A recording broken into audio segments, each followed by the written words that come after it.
Hi there, this is Ron McCracken. Wanted to make another Boston Marathon related video, and Zeus is joining me. Hey, buddy. Here. It is Thursday night or very early Friday morning.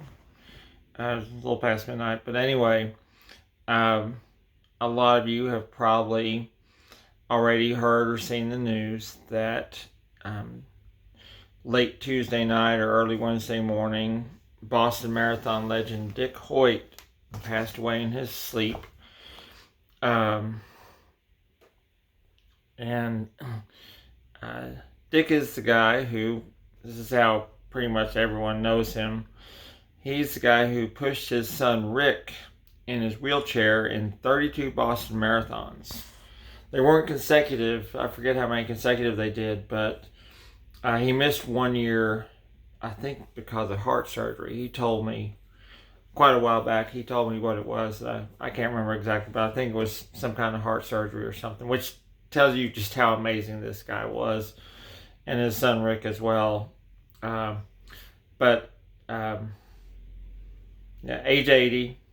I don't know all the details yet. I don't know how much has been released or discovered, but from what I read and what I've heard the last few years, that Dick had a few health problems here and there.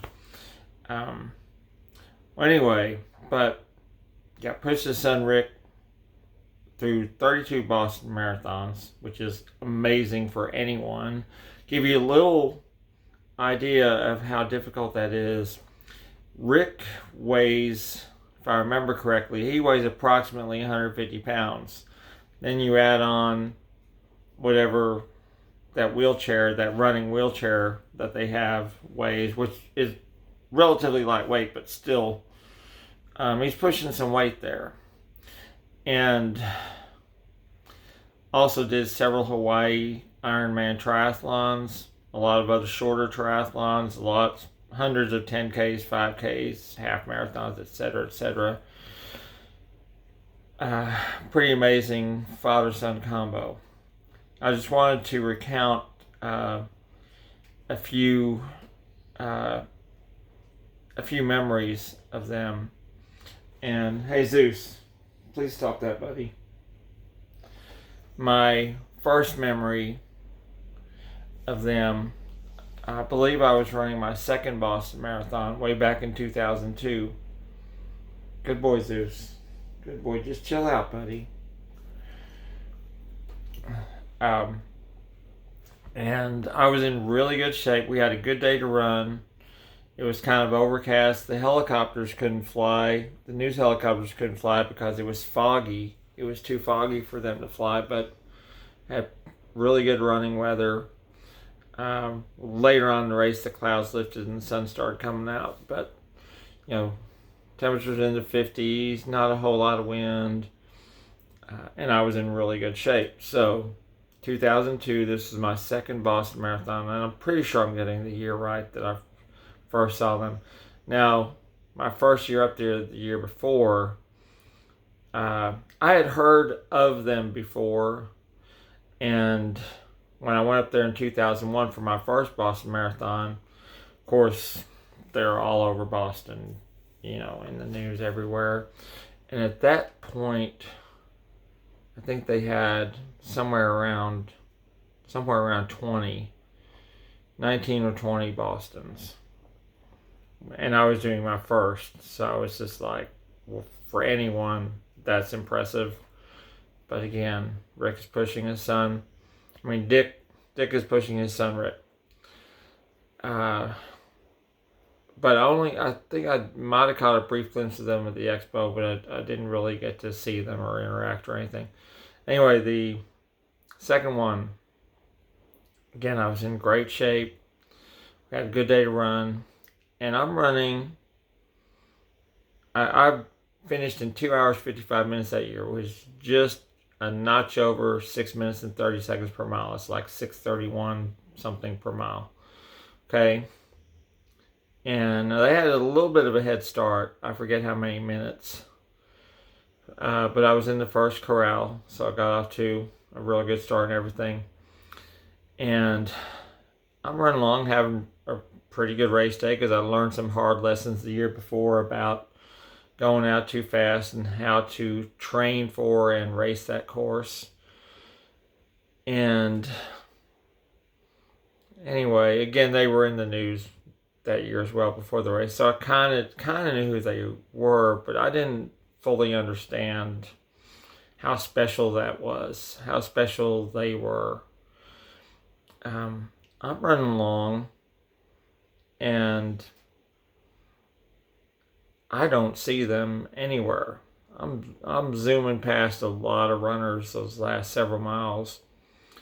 Finally, actually, I heard the crowd before I saw Dick and Rick Hoyt. They are favorite sons of Boston. Trust me on this.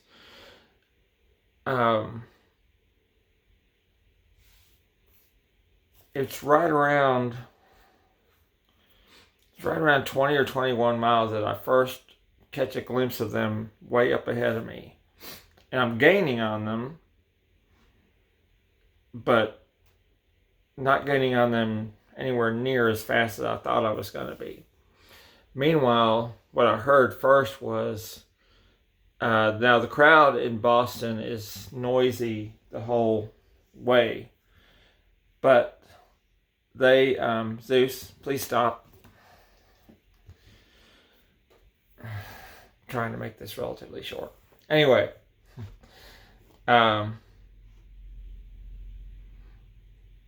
especially those last 8 to 10 miles of the course, the crowds get thicker and thicker and louder. So now they're loud for me and other runners, and this is right around mile 21 or so that I spot them. Well, they're a bit up ahead, but I hear the crowd just erupting. When there's a lot of runners between me and them, so I wasn't sure. I'm like, damn, who's running by that the crowd is like that? And as I'm gaining on them and I get like within 100 yards, then I see it's for Dick and Rick. And by that point, by around mile 22, 23, this was 2002, so they had a lot less security than they do now. There were, now the barricades keeping the spectators off the court weren't all the way. There were gaps in there. Plus, when there were barricades, by that point, the crowds were so thick, there were people on both sides of the barricades. So there were people on the inside of the barricades, spectators. So not a real wide path for the runners is, and you can see it's just wild. You can see the crowd kind of parting as we come up and everything. And again, they're just erupting, just going crazy for this man who's pushing his son in a wheelchair. And that was my introduction to them, really. It was just stunning how loud, how enthusiastic the crowds were. It was clear that Boston loves them. And meanwhile, the other thing I remember is I'm running a pretty good pace anyway. I'm having to work my ass off. I'm in some of the best shape of my life and got a perfect day. I'm having to work my ass off to catch up to this man who is a good 22 years older than me, heavier than me, he's solid muscle, but he's kind of built like a tank. Doesn't look like your stereotype marathon runner for sure. He's 22 years older than me, and he's pushing 150 plus pounds in a wheelchair. And I'm having to just work my ass off to catch up to them. I finally do. It's right around mile 23 Yeah, it was right around mile 23 that I catch up to them. And I was kind of huffing and puffing, so I decided for about the next mile or so, I just ran alongside them and had a brief little chat, just hey, how you doing today? And uh, uh, you know, Dick was working hard, and you could tell he was tired. That's a lot of work.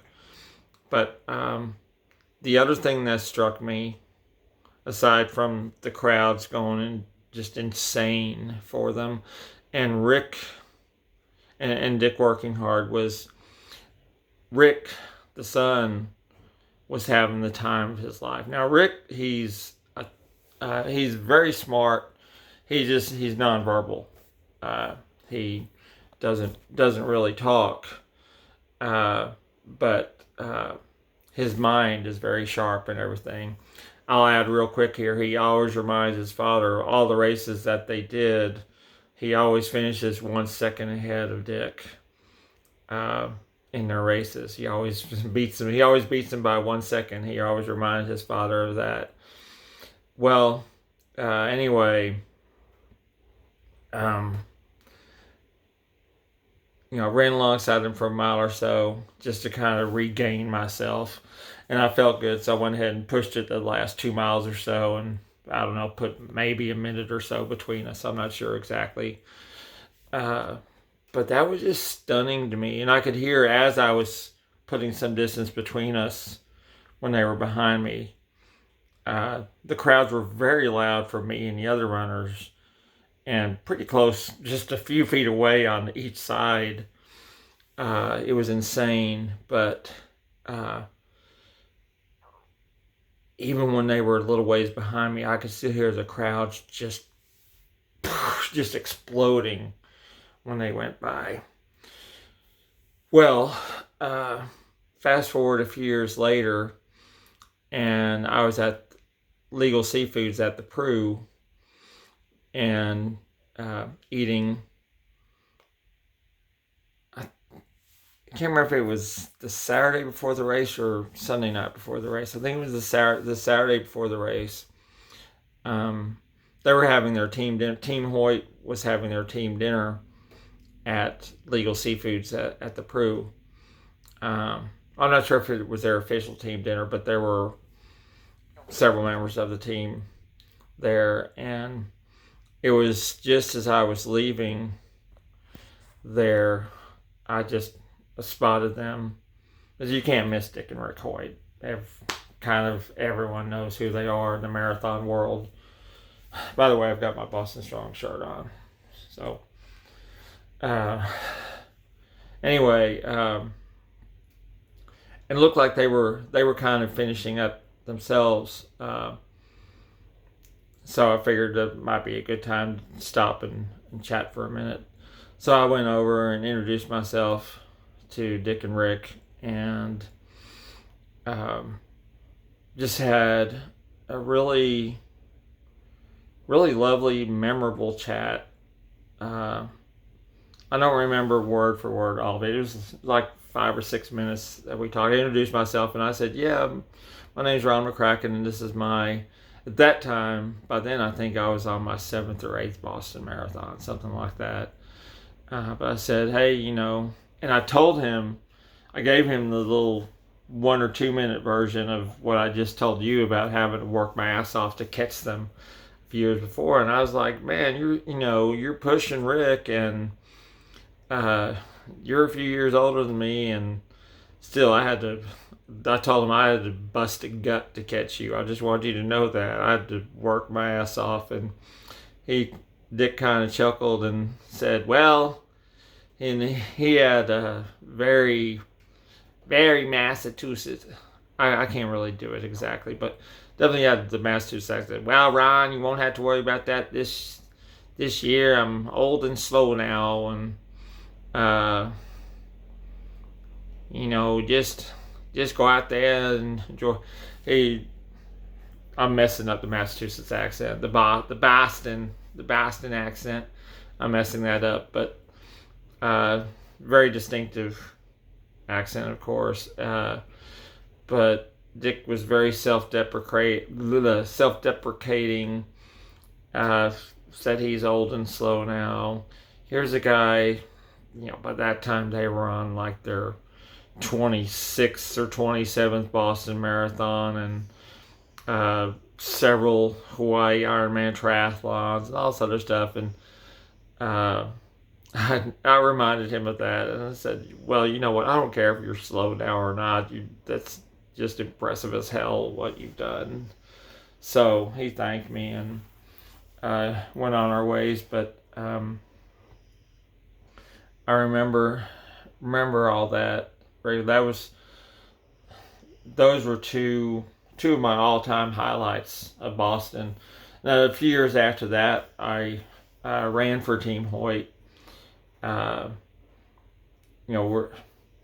this was memorable too. Ran for Team Hoyt for their Team Hoyt charity, which is raising funds for people like Rick, who raising funds to get running wheelchairs for them, raising funds to get vans for people, so if they're disabled, other people can drive them around, or maybe they can drive themselves, etc. What it does is it enables them to take part in sports and in life, to participate, I guess, whatever they need. It might be a wheelchair, it might be a van, it might be just certain equipment, whatever.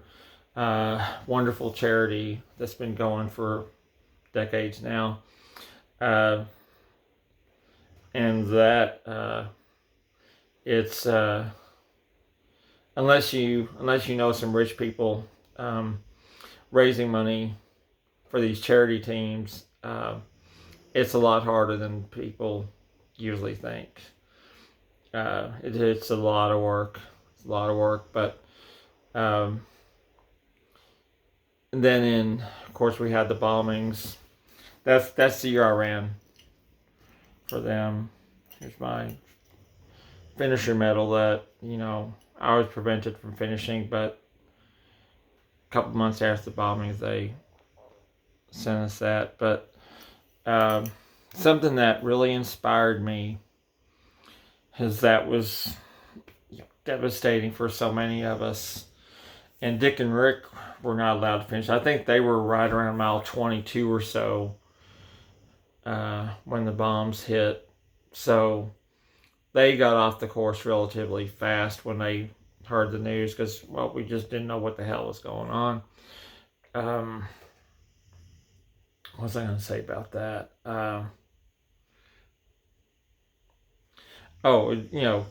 That's just devastating. But something that Dick said a day or two after the bombings, I think it was the next day, and this was President Obama, quoted him, when President Obama came to Boston to speak at the Old Trinity Church on that Wednesday. He brought up Dick and Rick. He named them by name, and he quoted Dick Hoyt to say, in the words of Dick Hoyt, "We can't let this stop us. This is Boston, and that's something that I really needed to hear. Thousands of Boston Marathon runners really needed to hear someone of Dick Hoyt's stature to say that we can't let this stop us." That was profound. And that's coming from someone who didn't let anything stop him and his son. Just inspiring. And now, thought I might be able to make it all the way through without getting emotional, but amazing man, generous, kind, very humble about his accomplishments and who he was and everything, and obviously an amazing father to his son. And after that first time I saw them in the race, because before I got to know them, I did wonder when I didn't know much about Rick, I did wonder if Rick was enjoying all that, everything. Well, I found out later it was Rick's idea in the first place. But I also saw every time after that first time, I saw them at some point along the course. Nearly every time I ran Boston was I ran 17 straight from 2001 to 2017, and every single time I saw them on the course, Rick was having the time of his life. He just was drink. Excuse me, golly, was just drinking it in, just enjoying the hell out of himself, and well, rest in peace, Dick Hoyt. Again, just an amazing human being, and he'll continue to inspire. He's right up there with all the all-time Boston greats like Bill Rogers and Clarence DeMar and Johnny Kelly the elder, Johnny Kelly the younger, all the all-time Boston greats. He's right up there with them. Uda Pippig, who's involved with Team Hoyt. Just an amazing legacy. And, just his spirit, his fearless spirit, and the kind of person he was. He kind of embodies what I mean when, I'm always quoting Yoda, Jedi Master, when he says, luminous beings are we, not this crude matter. And Dick Hoyt was definitely a luminous being that just had this spirit about him, this glow and this spirit that just will continue to inspire us for many years to come. And it was an honor to know him, and he'll be missed. All right, everyone. Boston Strong. They're planning on the race in October. Hopefully we can have the race. If not, we'll do it in April 2022. Either way, it'll happen again. All right. God bless Dick and Rick Hoyt.